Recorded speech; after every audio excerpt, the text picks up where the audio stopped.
What's up, YouTube? Fire Falcon 97 coming at you, obviously. Today I'm going to talk about, because I hear this a lot, and a lot of people are unaware that it exists. I play in an adult baseball league, a men's league in South Florida, Palm Beach County, called the Palm Beach Baseball League.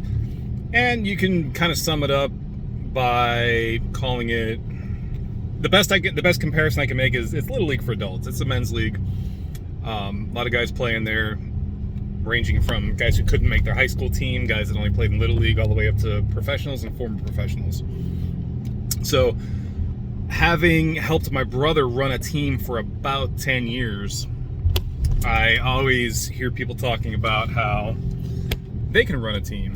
And I want to tell you about some of the pros and some of the cons that come with running a men's baseball league or men's baseball team. I've never run a league before. So you would think that running a bunch of adults coordinating toward a common goal is somewhat easier than managing children. It's really not. There's a lot of downsides, a lot of financial responsibility that comes with it, a lot of planning, and let's be honest, there's a lot of babysitting that comes with it, no matter how old the players are that you're playing with. The pros, we'll go through the pros. When you get a good group of guys that are competing and everybody plays well together, you don't have a lot of egos, or you're able to at least keep the egos in check, you have a great season. Everything will go well. We had championship teams before. We made it to back-to-back championships one year.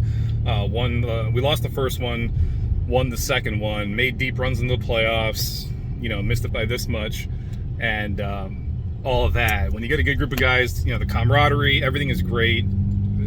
Team sports. It's the best of team sports if everything goes well. If things don't go well, then it's a different story. But people don't usually look into what comes with it when you're running a team. There's a lot of financial responsibility, because typically the league has to supply fields for the games to be played on. They got to supply umpires. If you're trying to get a field in Palm Beach County, we used to have to try and get fields for practice and stuff like that here in Palm Beach County. It is a freaking nightmare just to get a hold of somebody in the Parks and Recreation Department. And when you do get a hold of somebody, it's somebody who will say, well, we don't have these fields available. We can give you, a picnic pavilion that has, an open area when you're trying to run a baseball practice, which does not work. Or they give you the worst field in the county, which here in West Palm Beach, sorry about that, here in West Palm Beach, it's Lake Lytle, literally the worst field in the county. So there's that. All of that money has to be turned in before the season. Everything has to be up and ready to go in time for opening day, when the schedule gets made up and all that other stuff. So you have to pay for that, you have to pay for umpires, and you're gonna have to pay for uniforms for all of your players. You're, for the most part, sorry, because I'm driving, I might end up readjusting a little bit here a few times. But you're gonna have to supply, usually jerseys. Each team is a little bit different. We used to have guys get the jerseys from like China and stuff like that. Any of the replicas, something cheap, because you're gonna tear them up. Only a psychopath would go out and spend a lot of money for an authentic New York Mets jersey like I did one season, but that lasted me. I still use that for tournaments. But you're gonna have to supply baseballs. One of my pet peeves in life, and this doesn't really have to do with running the team, but it's gonna come up. I hate when players don't have their own batting helmets and stuff like that. When people get used to borrowing from other people, then they just become dependent on other people, because they don't have to provide for themselves, so they're just going to rely on you every week. I kind of hate that. I'd rather you just get your own stuff. So we used to tell guys ahead of time, you're responsible for bringing your own equipment.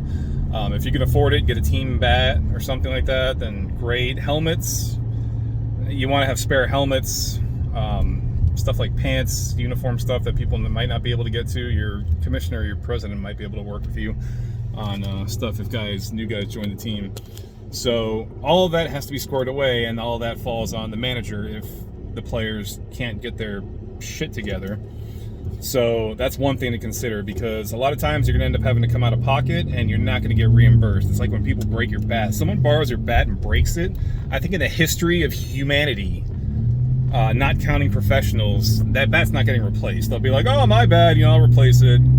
The closest I got was a friend of mine broke mine, and he gave me like half the price of the bat.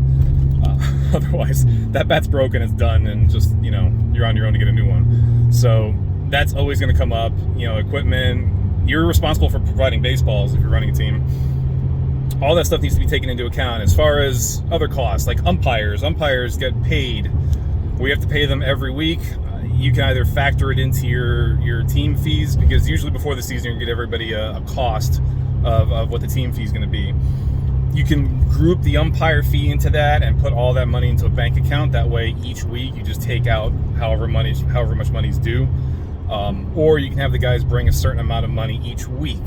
If you do it the bringing it each week way, that leads to an issue when guys just don't show up. Because one thing you'll learn very quickly is that people are fucking unreliable. We're talking about grown adults who will talk about how passionate they are about this game, and then they won't get out of bed, or their wife and or girlfriend or both won't let them out of the house in the morning.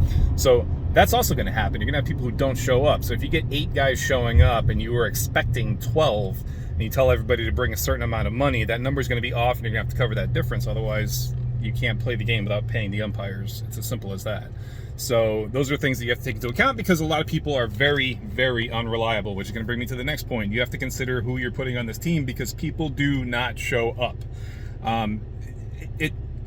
There are different types of players that usually sign up for Sunday leagues. You have the Domingo Ayala types who think that they are, the shit, that Brian Cashman just missed out. The Uncle Ricos who, if coach had put me in this one game, I would have gone pro. The Astros were looking at me since I was 8. They were showing up to my T-ball games, and I missed it by this much. And you're going to have a whole range of people. Former professionals are the worst, the absolute worst at showing up, because they're not getting paid anymore. And typically they expect to be paid, because they're showing it to a rec league, and they're like, I've never had to do this before. I need money. I just got out of the minor leagues. I'm broke, which could be very true. But typically they want to be coddled and taken care of. It's usually not... It's frustrating, and unfortunately, the players who show up every single week and bring money all the time are the players who are usually not that good, because some of them think that they're paying for playing time. After Little League, typically the high school is the first level, I think, where not everybody makes the team, and there aren't rules where everybody has to play. So you're going to get a lot of players who they think that just by paying league fees, they're paying for 5 at-bats a game. It might not happen. They don't like sitting on the bench, obviously. Nobody wants to pay money and not play. I understand that. I completely get it. And I'm getting older. I'm 40. So I completely get it. But you're going to have to balance all of that as a manager, because every single decision that you make is going to be... Everyone's going to second-guess you at every step of the way. It's just part of the territory. It's like anything else in life. When you're in charge of making decisions for large groups of people, not everybody's going to like the decisions. So you have to be able to deal with that. And with the reliability, that becomes another thing, because you're shuffling players around. You're going to have guys playing out of position. And again, comes with the territory. It is what it is. But those are just some of the things you have to look into. Like I said, it's very rewarding. If you get a good team that meshes well and everybody's on the same page, then you have a pretty good shot. You can be competitive. Even if you're going out there, you just want to have fun and have a group of guys. I'm all for fun. I think sports are more fun when you're winning, though. So that's how I stand on it. When I was younger, I was always out there all the time, desperate to win. I'm not gonna lie, when I first started playing rec league, I was going out there like, this is my chance to shine. It didn't happen. I'm still an ordinary person. So I still put everything I've got into it. I limp out there all the time. Everybody's out there. And again, like I said, you're gonna deal with guys who think that they are the shit. There are a lot of talented players who did not make it to the next level for whatever reason. There are also a lot of crappy players who think that they're superstars, and they think that they're the Shohei Ohtanis and the Albert Pujols of the world, when they're really not. And you're just gonna have to deal with it, whether or not you want to bring those guys in. Some guys like to talk shit. I'm not a shit talker. That's never been part of my game. I just lead by example. I know guys who are shit talkers, and they're great people, great players. Everybody's different, so you have to balance a lot of personalities when you're running an entire team. So that comes with it. Hopefully it doesn't sway you from going through and running a team, if that's what you want to do. Like I said, the league I play in is in West Palm Beach, Florida, the Palm Beach Baseball League. You can look it up. It's run by a man named Dave Sally, and you can look up Palm Beach Baseball, and you'll be able to find it on Google. Sign up if you need to, and come out. We got plenty of teams. It's year-round. A lot of people don't realize that they're signing up for a fall and a spring season. So we get maybe, I'd say at most 2.5 months where we're off, and then we're playing the rest of the year. It usually doesn't stop, because usually during the off season you're trying to build a team and, you know, set up practices and coordinate all that crap. So people work. It becomes a bit of a chore to set up practices, but you do what you can so you can try to be competitive on Sunday. Like I said, unless you wanted to show up for fun, which, you know, cool, good for you.